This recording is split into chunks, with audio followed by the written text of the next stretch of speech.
sa bahay. Nandoon si Maya. May pira ko. Nakatingin ka ba na ng Jollibee? Ay. Wala pa? Puto George! Saan tayo dadaan? Pira ka kaya na ni mo?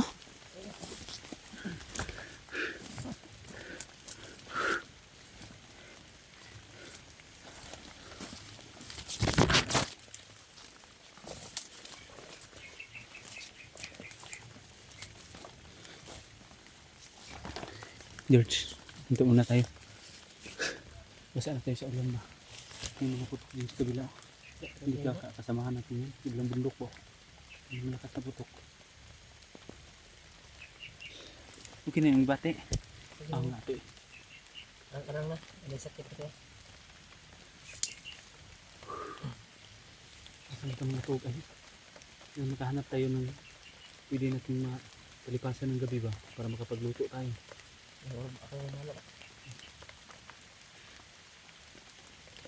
Layo na po itong tulugan gabi no? Layo na dito makaya eh. Hindi sila kung balik ko dito.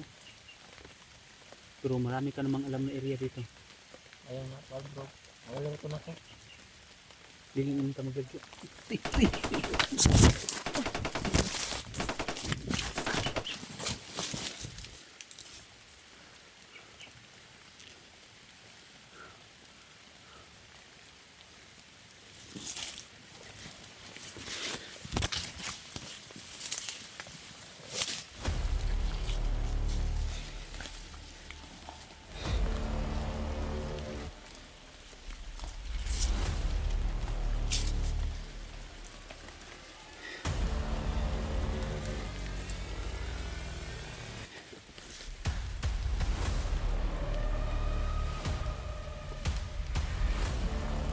Ngita tag perfect na area George, maghimo tag kampo kadali.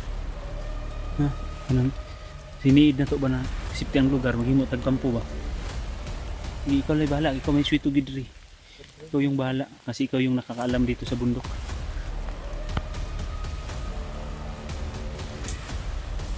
Yun tol. So yun tol, maghahanap muna kami ng pwede naming gawa ng kubo, kaya dyan kami nagpapalipas ng gabi ba kasi para makapagluto kami kasi yung ulan lakas tagal ang ulan tuloy, basang basa na po kami.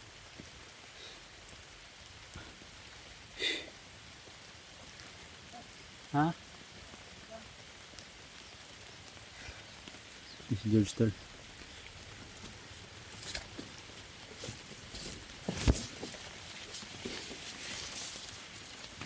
Ngayon mo tagpayag re. Gi. Betul-betul. Hindi. Ini oh, na, tanga.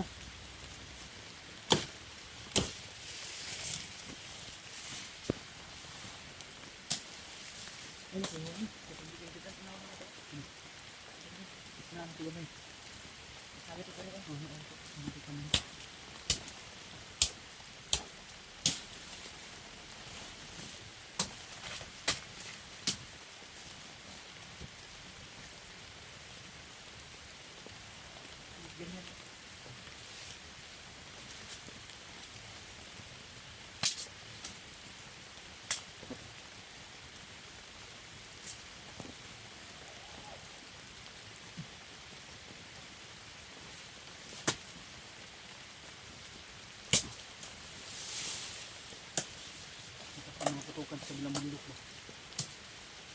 Ito yung pinakaya ba? Ito. Eh, ganito na lang oh. Ito buhay natin oh. Asan ba naman?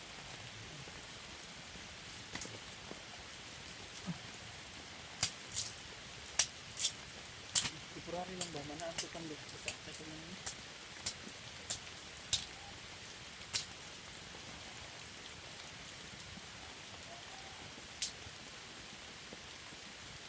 Simple, kailangan kami gumawa ng kubo.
tol. Saan na po tayo sa ulan. At may mga putok na marinig namin tol. Doon sa kabilang bundok. Sana. Puntahan natin yan bukas. Ang yung mga putukan sa kabilang bundok ba. Baka sakali na sila Kuya Bads yan. Kinom siguro na. Silong na sa tagamay. Tol, temporary lang po ito naming papasilungan. George, silong niya. Hintay. Hindi na makayo-layo ang mga buto guys.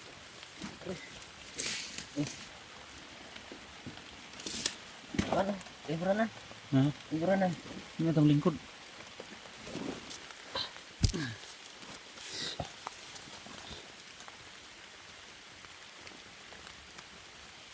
Tindang.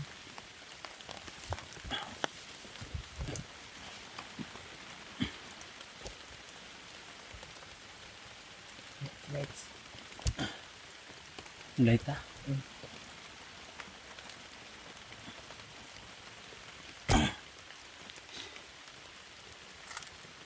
Kawan sa pagano. Hindi mo tayo biscuit George. Ay, buka gatang botol po po.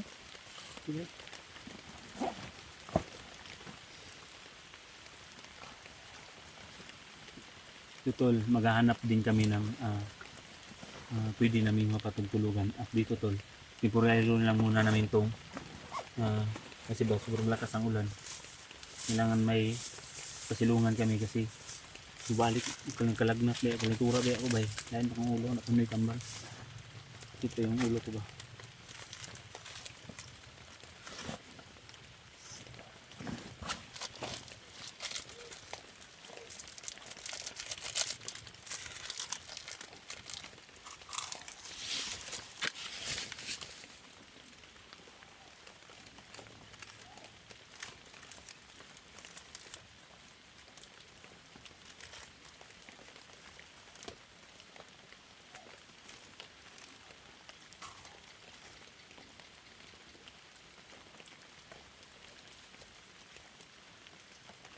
Ito yung buto-buto sa ablang George. Yung mga uma. Ano, ihuduhan. Lakas ang kutob ko. Lakas ang kutob ko tol. Na yung mga putok tol. Yun sila Kuya Bads talaga.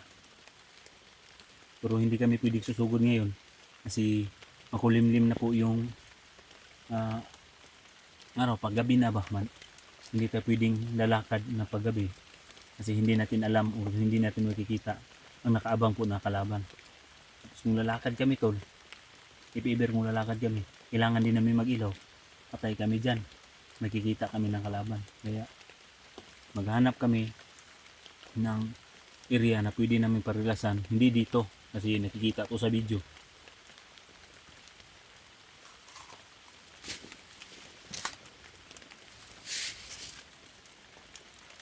Balag ang pasala cables na. Sila lagi na. Okay na ka? Bito-bito salamat kayo. Bitahan na po akong ibati. Kung hindi to nabalik yung agimat ko George, mahihirapan talaga tayo.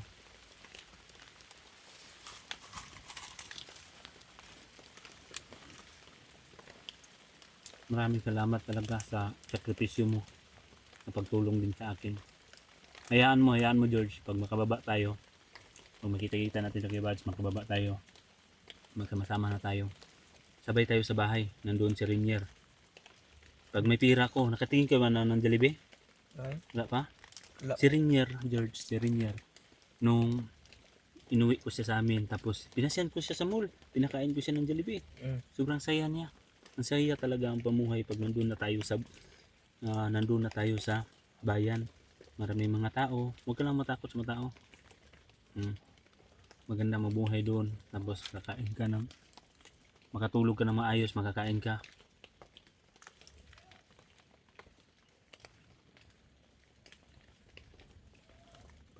Parang may sigaw sa malapit. Kusang pagkain una niya.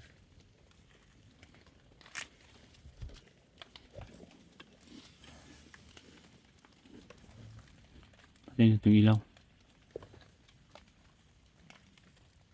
Patayin sa aming ilaw tol. Parang may papalapit na busis. Di ka daw magkupensa dari ah. Ilan ka magkupensa? Nga. Pero hindi tayo magtatagal dito pagkatapos itong ulan. Kailangan tayo umalis. At yung sabi mo ba na may ikaw nang bahala ha, saan tayo matutulog ngayong gabi. Oh, sige. Kung bala. Hmm. Nya. Sa may oras dia. Kay Doon na may butol doon ba? nagadli. Yung mga tingog sa tao ba? Isa kaya dakpan ron no. Isa man nabukbuk ron bay.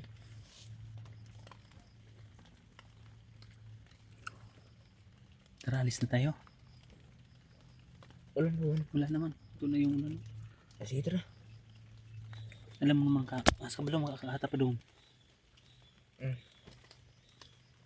Basta malaki ang tiwala ko sa iyo. Ikaw naman ang nakakaalam dito sa bundok kung saan tayo pwede magkapahinga, makapagtulog. Pero yun, mga safety na lugar talaga. Okay. Grabe, sukar ang butuka eh. Di kita puan. Kung May sniper. may pa to. Yung tol, may narinig talaga kami ng mga putok sa kabilang bundok. Tara. Ay, kusog ang ulan. Tapos talaga yung ulan ba? Saka dyan, mamaya lang tayo alis pag ulan na tong ulan. Pag mahinto tong ulan tol, aalis talaga kami. Alis na sana kami pero Basa na siya ako. may damit pa man akong reserba dito. May damit akong reserba Ilang dito. kay unya matulog ko niyang sabi eh. Kuan lang ko mabukas. Di ganoon na lang. Ano yung ang gawin natin? Pag matutulog, palitan tayo. Matulog ako. Ay, Ikaw naman ana. magbantay. Sige ana. Tapos ikaw ang matutulog. Ako naman magbantay. Parang may secure din natin ba ang bawat isa natin. Safety. Kasi kung tayong dalawa matutulog, baka maabutan tayo ng kalaban. Tayong dalawa ang mabihag. Sige, tama. Sino na magliligtas sa atin? Tama. Yun ang gawin. Yun ang pinakamagandang gagawin natin. Abi na ako na. Nakuha na ko ato kanina ba? Dugay ko kadool. So yun tol, kanina tol. Hindi ko muna dali-daling linapitan si George. Baka tol ba na maraming kalaban na nakaaligid. Kaya kung pupursahin ko, padalos-dalos ako, titirahin ko agad. At mayroon ding mga kalaban na naka-aligid din. Patay, pahamak din ako. Kaya tiningnan ko na muna mabuti bago ko yun tinira. For the secure tool ba na bago tayo titira kasi marami na tayo nakaranasan. May mga pagkakataon talaga na nagkamali tayo ng hakbang ba o nagkamali tayo ng galaw. Kaya ganito dito sa bundok tol, pag isang pagkamali mo lang, pag wala kang kasama, talagang bihag ka talaga, tudas ka talaga, kuha ka talaga ng kalaban. Kaya kailangan talaga badi-badi at mag-iingat sa bawat galaw, bawat kilos natin. Yun ang pinakamagandang gagawin tol. Kasi ang kalaban tol, parami at lalong-lalo na ngayon na nagre-recruit sila ng mga babae. Yun ang mga babae tol, sa Kilusan tol, nagkausap-usap kami ni kagabi ba na hindi kami nag-uun ng video ni George, nag-usap kami. Ang babae pala tol, yun ang ginagawa nila ba, yun ang mga akit dun sa bayan. Yun ang mga babae, ang mga akit sa bayan at nananirahan pa dito sa bundok na mga binata o mga ulitaw, kung sa Bisaya ito mga ulitaw, mga binata, yung mga siksing babae maganda, sila ang umaakit tol, sila ang makipag-usap sa mga lalaki ng mga binata na sumapi sa kanila. Siyempre ibibringwas nila tol, pag-usapin nilang mabuti at pagagandahan. Siyempre yung mga lalaki na naman madadali makuha. Kaya yun, sumama. Yun ang nangyari dito. Marami na sila, na parami. At habang daw tumatagal tol, kukunin yung mga pamilya at i-handle ng bawat commander. Yun ang nangyayari tol. Kaya yung pamilya ni George at pamilya ni Commander Mikoy hawak na ng mga bigating commander gaya ni Commander Kilaw, Commander Bagtik. Ang kanilang bawat pamilya tol, bawat pamilya nila hawak ng commander. Isang pagkakamali tol, lalong-lalo na pag malalaman ni Bagtik lahat at ni Commander Kilaw.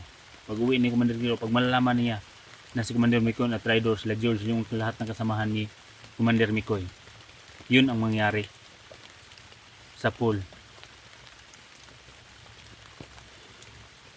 Kaya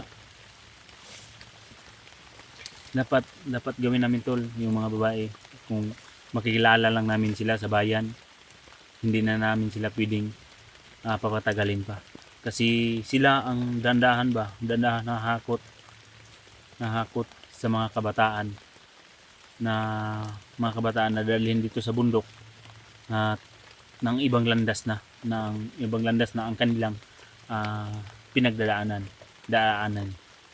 dahil sa nangyayari.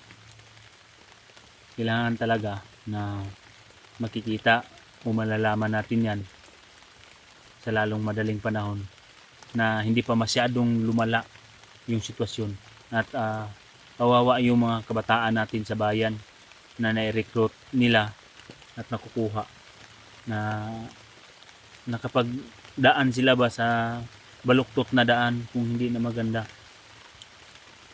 Kawawa naman tol, labag man sa kalooban namin na pumatay at wala kaming magawa. Hanggat kaya namin tol na tutulong talaga kami sa kanila gaya nila George, Rinier, ibang pa mga kasamahan na gustong magbago.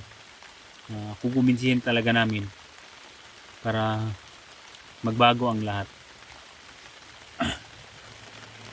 George, di ko nagitamihin mo.